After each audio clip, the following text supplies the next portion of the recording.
In the previous videos, we managed to make some nice infinite 3D textures. However, if you want to let's say bake that texture into image file so that you can use it somewhere else, that is when the texture becomes useless, because when you try to bake the texture, you will get just a slice of that infinite texture, and the slice is not repeatable, and you can see the nasty seams when the texture kind of repeat. Okay, so in this tutorial I'm gonna show you how you can bake a seamless texture in order to import into another application such as Unreal Engine or Unity or CryEngine or whatever. Okay, so before we get into the business of making the seamless texture, we need to understand how a texture can become seamless. Okay, so take a look at this cylinder. Okay, and this cylinder is unwrapped like so. Basically, you just unwrap the two sides and flatten the cylinder into a square space like this, and this is the seam that we cut the cylinder. Okay, and if we render the cylinder, you can see that the texture is continuous across the seam. Now, as a result, if we are to bake this texture into an image, we will get a seamless texture across the x dimension. I mean, the vertical seam is gone. Okay, let me just open up the texture. Okay, this is because the seam is on the two sides of the image, and the texture is continuous across the seam. So when you bake the texture, you get a seamless texture like this. Okay, so you can see we can bend one dimension into another dimension to make it loop back where it begins, so that the texture is seamless. Okay, so we can do the same technique for the y dimension using a shape like this, a torus, and this torus is unwrapped onto a 3D plane, onto a 2D space like so, and with this we can bake a seamless texture on both x and y dimension. However, this torus will create some problem because the edges on the outside are longer than the edges on the inside, and this will create a very distorted kind of texture. Okay, so let's see.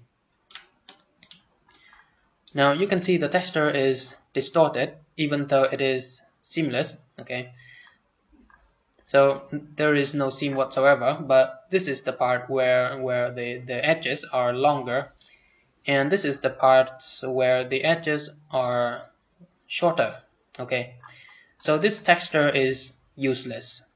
Okay, and we cannot use this.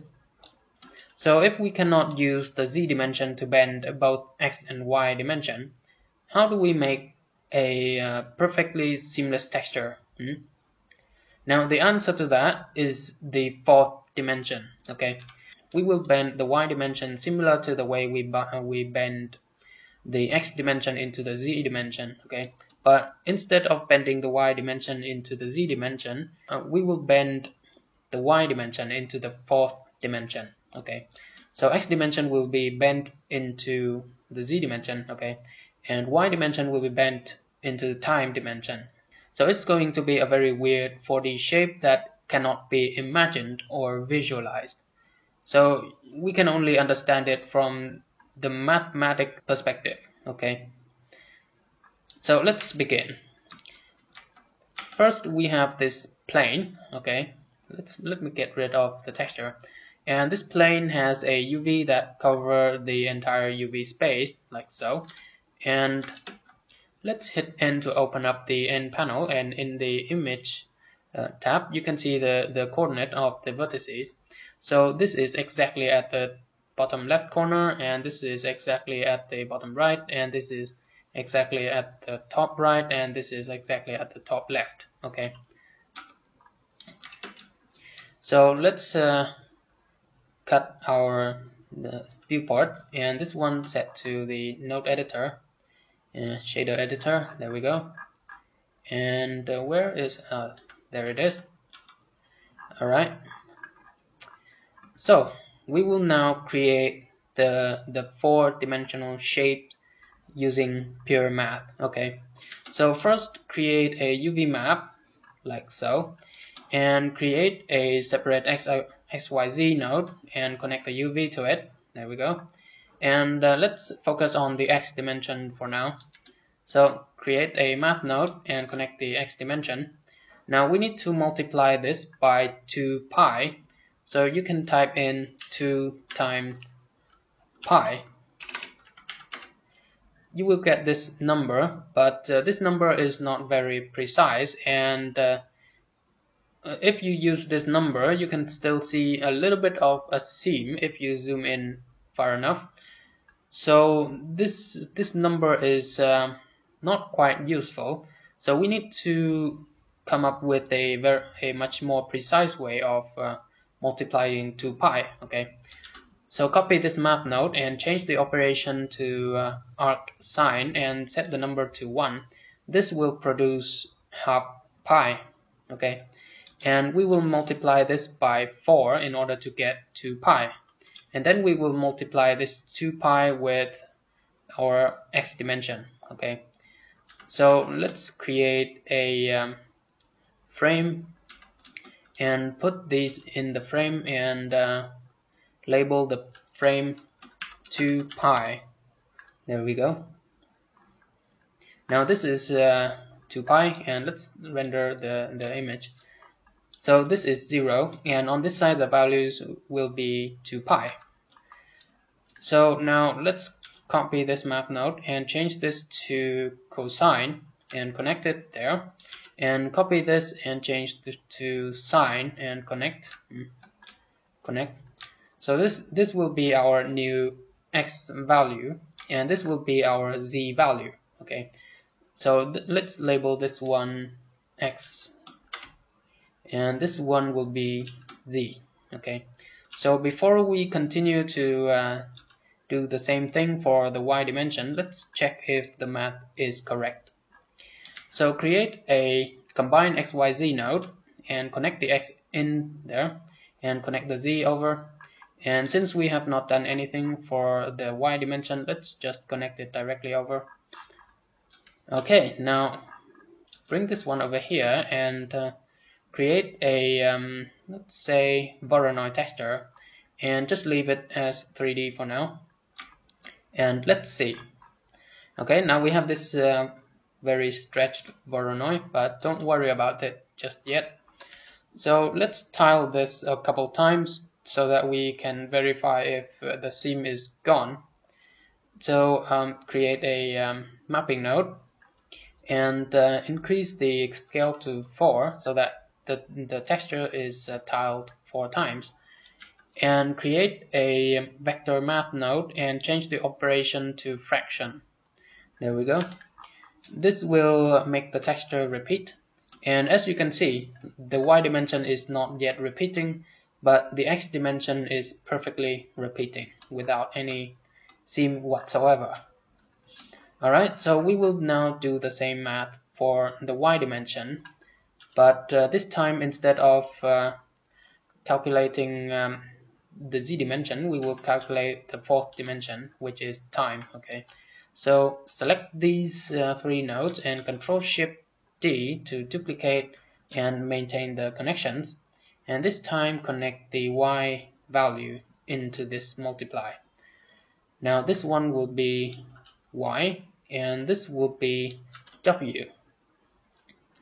Now we can connect this Y value into this Y input of the combined XYZ, and over here let's change this to 4-dimensional texture and connect this one to the W dimension.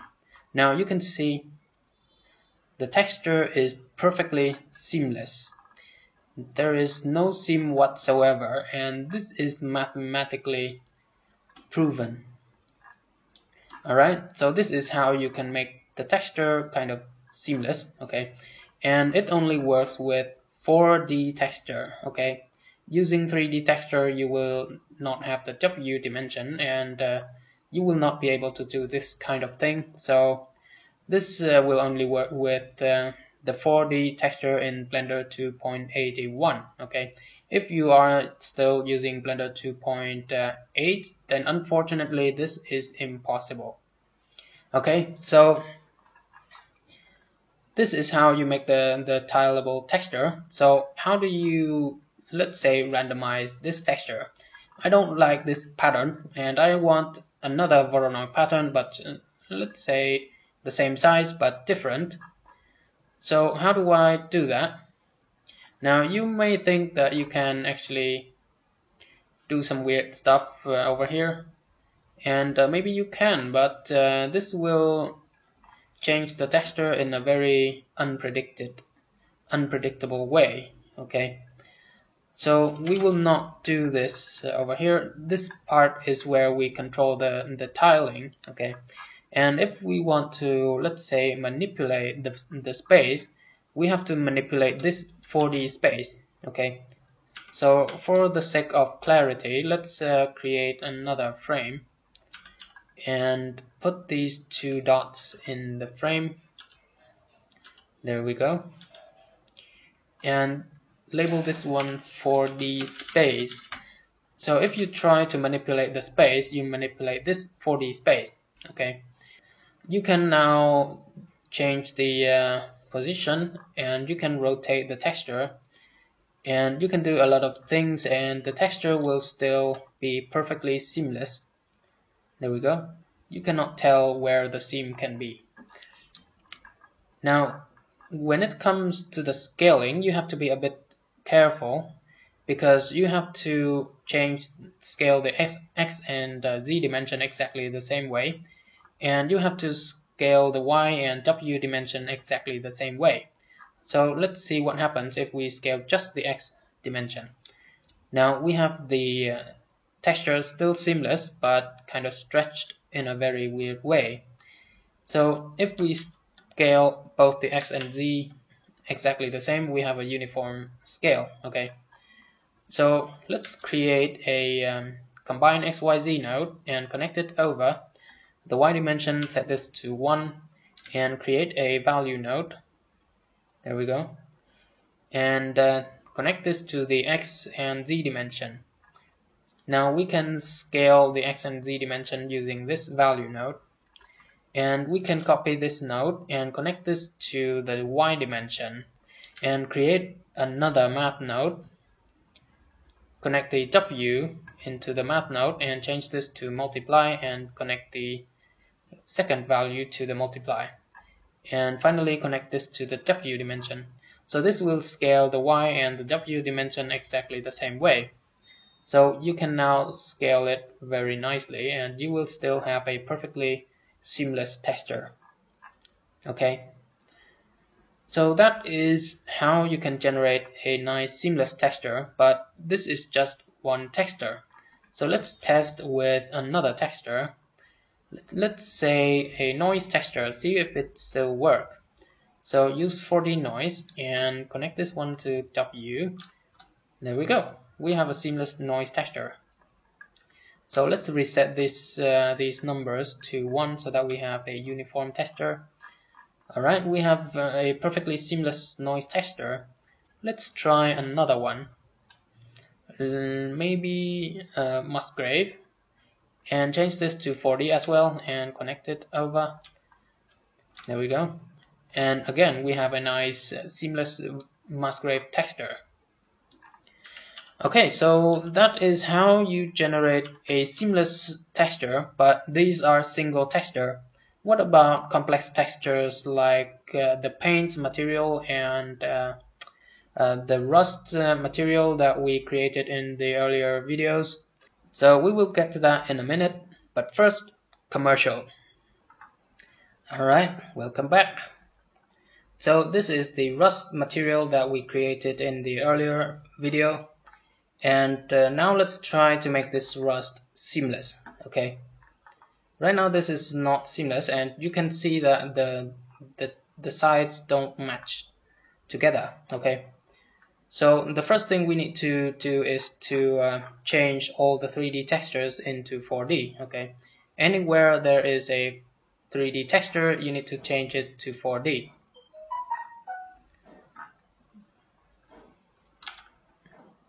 So don't forget to check inside the node groups as well. So in here I already have a 4D texture. Alright, so now that all the textures are 4D, let's try to change the settings for the materials a bit. And let's say I like this kind of texture. Alright, and this is the seamless texture generator that we created earlier. Okay, and let's replace this texture coordinate into the rust material. So this is the usual 3D space. Let's get rid of that and replace that with the 3D space of the seamless generator. Okay, and let's bring everything forward a bit. There we go. Now let's connect this W coordinate to wherever we have a W coordinate.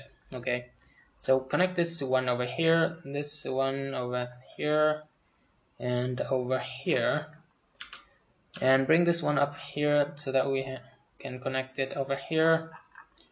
And here is another 4D texture connected over as well, and bring this one up here, connect this to W of the space warp and the W of the Voronoi, and there we go. We now have a very nice seamless texture across both X and Y dimension. So you can see we still have the same kind of material, but it is now 2D and seamless. And let's change the tiling over here to something a lot more, let's say 16, and we can now get rid of the fraction because we are dealing with circular kind of values, so the values will just repeat itself regardless of the fraction. So now the texture is repeating, and if you zoom out you can see it's repeating, but there is no seam whatsoever. Okay, and you can still tweak the material. For example, you can increase the amount of rust. Let's increase a bit more, and the texture still remains seamless. Maybe decrease it, and again you have seamless texture. And if you want to randomize the rust a bit, you can use this mapping node. Let's say rotate it a bit more. There we go. And if you want to randomize the W dimension in each of these nodes, you can add a math node and just add a value to the W value, like so. And you can see we now randomize just this node. Okay, the other nodes remain unchanged. And if you want to randomize the other nodes as well, just copy this math node and change the added values. Okay, so let's get rid of that. Alright, now let's try to bake the texture into image textures so that we can import this into different applications, like maybe Unreal Engine 4 or CryEngine or whatever. So before we can do that, let's reset this to 1 so that one image contains only one tile. Okay, and let's try to make the texture a bit bigger. Maybe set this to 0.4 and this one to 0.4 as well. Maybe 0.2 and this one 0.2 as well. There we go. And let's increase the amount of rust a bit. There we go. Now let's bake this into an image texture. Okay, so let's go over here and create an image texture, and this one will be color. Get rid of the alpha. Okay, now let's see what texture we need to bake. We need to bake the color channel, we need to bake the mask, and we need to bake the bump, and probably bake the normal as well. So we need 4 textures. Okay, connect this, duplicate now. create a new one, and new texture, and call this one mask. Hit OK and change this to non-color. Just create another texture and copy that empty texture. Okay, and this one is bump, or maybe height. There we go. And this one is non-color. This one is normal and non-color as well. Now we have these 4 textures and we need to bake these. Okay, so go to the render tab, make sure you are using cycles, and in the sampling set this down to 4 so that we can have a very fast bake, and go down to the bake section and change the channel to emit. Okay, now let's bake the color.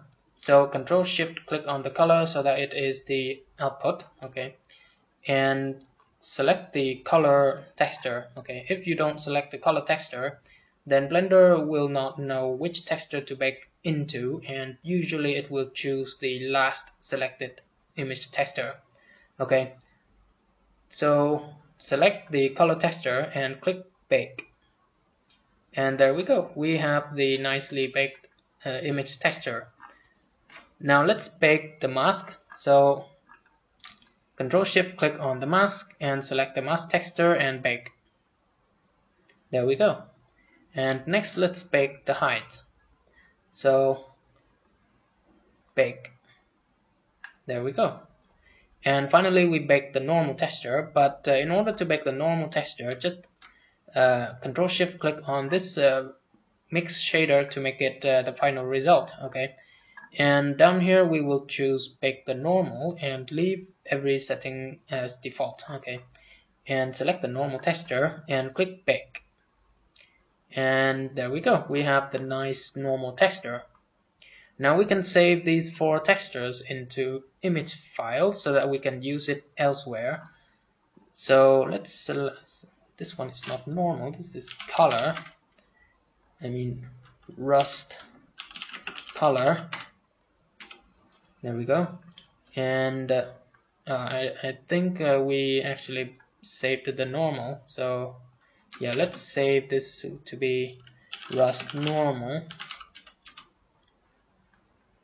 and select the mask, Shift S to save. This is rust mask. There we go. And this is rust height.